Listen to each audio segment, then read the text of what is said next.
Welcome to my channel Priya Cartoons World.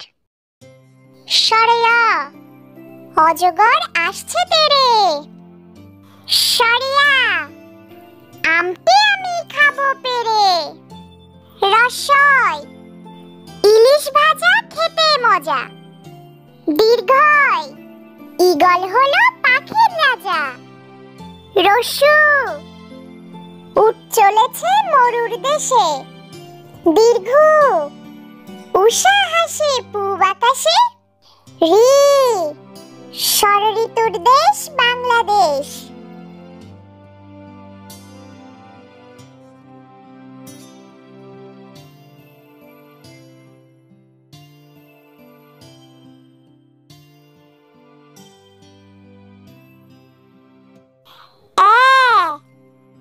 এক তারাতে বাজে বেশ ওই ওই রাবত আসছে ছুটে ও ওল খেও না ধরবে গলা ও ঔষধ খেলে অসুখ সারে। তো বন্ধুরা, আমাদের এই ভিডিওটি তোমাদের কাছে কেমন লাগলো? যদি ভালো লেগে থাকে তাহলে লাইক, কমেন্ট, শেয়ার এবং সাবস্ক্রাইব করতে ভুলো না।